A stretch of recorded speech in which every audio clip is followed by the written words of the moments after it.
కాబట్టి ఈ ప్రజలు అందించిన సహాయాన్ని గుర్తుపెట్టుకొని చంద్రశేఖరరావు గారు తెలంగాణ రాష్ట్రానికి ముఖ్యమంత్రిగా బాధ్యత చేపట్టిన తర్వాత ప్రత్యేక కార్యాచరణతోని ఈ జిల్లా సాగునీటి ప్రాజెక్టులను పూర్తి చేస్తారని మేము అందరం ఆశించినాం.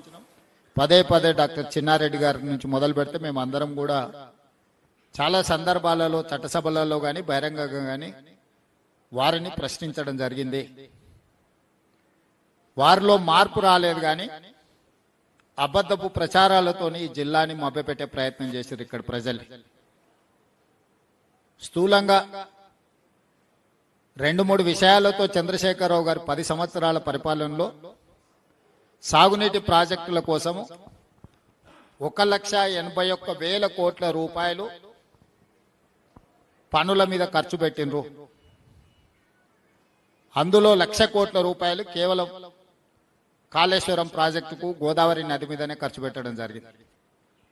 మిగతా డబ్బులు కొన్ని ప్రాజెక్టుల కోసం పాలమూరులో ఖర్చు పెట్టిన, ముఖ్యంగా పాలమూరు రంగారెడ్డి ఎత్తిపోతల పథకం అనేది అత్యంత కీలకమైన పథకం. ఎందుకు అని అంటే కల్వకుర్తి కానీ, భీమా కానీ, నెట్టెంపాడు కానీ, కోయిల్ సాగర్ కానీ, లేదా ఇప్పుడు మనం ప్రారంభించుకున్న మక్తల్ నారాయణపేట కొడంగల్ ఎత్తిపోతల పథకం అన్ని కలిపితే కూడా పాలమూరు రంగారెడ్డి ఎత్తిపోతల పథకంతో సమానం కాదు. ఒక్క పాలమూరు రంగారెడ్డి ఎత్తిపోతల పథకమే 90 టీఎంసీల నీళ్లు.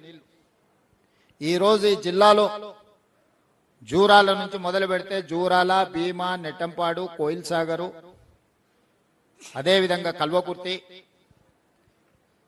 మిగతా ప్రాజెక్టులన్నీ కట్టి పాలమూరు రంగారెడ్డిని పూర్తి చేస్తే ఈ జిల్లాకు దాదాపుగా 26 లక్షల ఎకరాల ఆయకట్టు ఇవ్వడానికి అవకాశం ఉండే.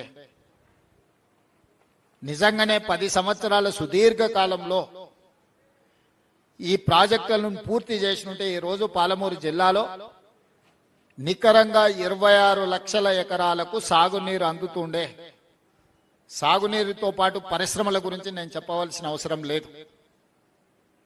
10 సంవత్సరాలలో ఒక్క పాలమూరు రంగారెడ్డి ఎత్తిపోతలకే 27,000 కోట్ల రూపాయలు ఆనాటి ప్రభుత్వం కల్వకుంట్ల చంద్రశేఖరరావు గారు ఖర్చు పెట్టారు. మీరు అడగొచ్చు, 27,000 కోట్ల రూపాయలు పెద్ద ఎత్తున ఖర్చు పెట్టిండు కదా, మంచి పనే చేసిండు. ఆ ఖర్చు పెట్టింది పంపులు, లిఫ్టులు.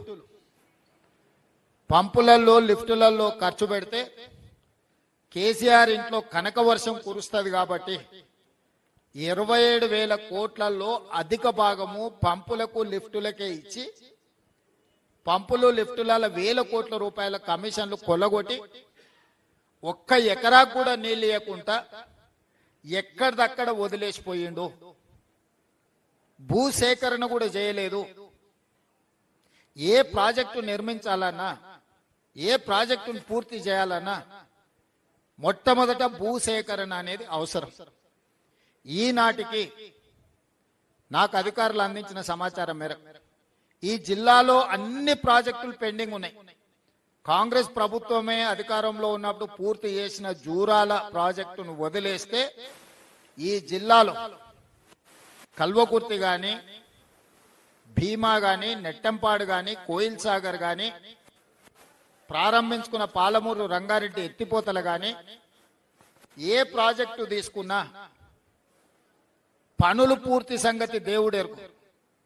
ప్రాజెక్టులు నిర్మించడానికి అవసరమైన భూసేకరణ కూడా జరగలేదు. అంటే భూసేకరణ చెయ్యకుండానే ప్రాజెక్టులు పూర్తి అవుతాయని చంద్రశేఖరరావు గారు ఎట్లా భావించిందని నేను అడుగుతున్నా. అంటే ఆయన ఆలోచన ఎంతసేపు ఉన్నా పంపులు, లిఫ్టులు, 1,000 కోట్ల కాంట్రాక్టర్ల బిల్లులు చెల్లింపుడు, అందులో నుంచి నగదు కొట్టేసు. నాగం జనార్దన్ రెడ్డి గారు కొట్లాడి కొట్లాడి కొట్లాడి అలసిపోయి ఇప్పుడు ఆయనతోనే చేరే పరిస్థితి వచ్చింది.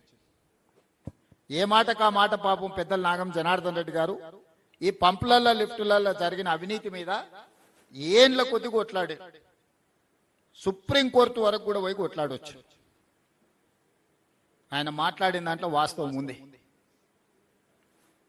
ఈరోజు మేము అధికారం చేపట్టిన తర్వాత ఈ జిల్లా నుంచి ఎన్నికవడమే కాదు, ఈ జిల్లా నుంచి పుట్టి పెరిగి ఈ ప్రాంత పరిస్థితుల అవగాహన ఉండి 17 సంవత్సరాలు ప్రతిపక్షంలో జడ్పీటీసీగా, ఎమ్మెల్సీగా, ఎమ్మెల్యేగా, ఎంపీగా, పార్టీ నాయకుడిగా జిల్లా నలుమూలలు తిరిగిన నేను ఈ ప్రాజెక్టులను ఒక కొలిక్కి తీసుకురావాలనే ప్రయత్నం చేస్తే అసలు ఏది ఎక్కడుందో సరిచూసుకోవడానికే దాదాపుగా 2 సంవత్సరాలు పట్టింది. ఈరోజు వాటన్నిటిని కొలిక్కి తెచ్చి ముందుకు తీసుకెళ్దామంటే ఓహో పని చేసేటట్టే ఉన్నాడు, ఇదో కొలిక్కి వచ్చేటట్టే ఉంది కాబట్టి మేమేదో కార్యాచరణ తీసుకుంటాం, రాజకీయ కార్యాచరణ తీసుకుంటాం అని వాళ్ళు బయలుదేరారు. తప్పులేదు, తిన్నది అరగనే అరుగుతుంది, తిరగండి, నడవండి, చేసిన పాపాలు కొంచెమన్నా పోతాయి, కాశీ వరకు నడవండి, ఇంకా మంచిది. ఎందుకంటే మీరు చేసిన పాపాలు అంతా ఇంత కాదు, మీరు పాపాలు చేసుడే కాదు, ఆయన చేస్తుంటే చూసుడు కూడా మీరు చేసిన మహాపాపం. ఒక ఆయన గోసి కట్టుకొని రాజశేఖర రెడ్డి అనుకుంటాడు, గట్లెంబడి తిరిగి గోసి కట్టుకున్న వాళ్ళందరూ రాజశేఖర రెడ్డి అయితే బాగానే ఉంది. ఇటు పేరు మార్చుకున్నాడు ఇంకొక ఆయన. అసలు ఏ మాత్రం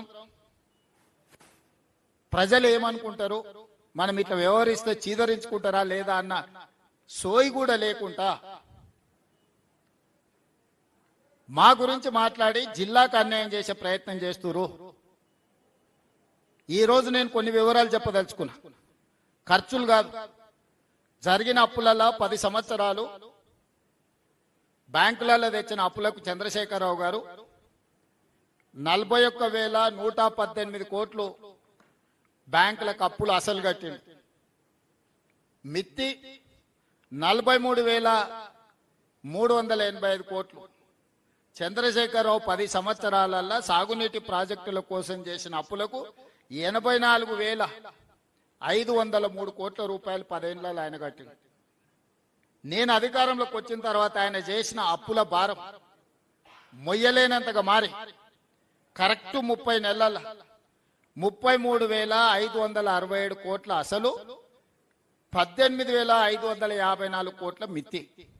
30 నెలల చంద్రశేఖరరావు చేసిన పాపాలకు పాపాల బైరోడు నాకు అందించిన ఈ అప్పు 52,120 కోట్లు ఈ నెలకు కట్టిన నేను.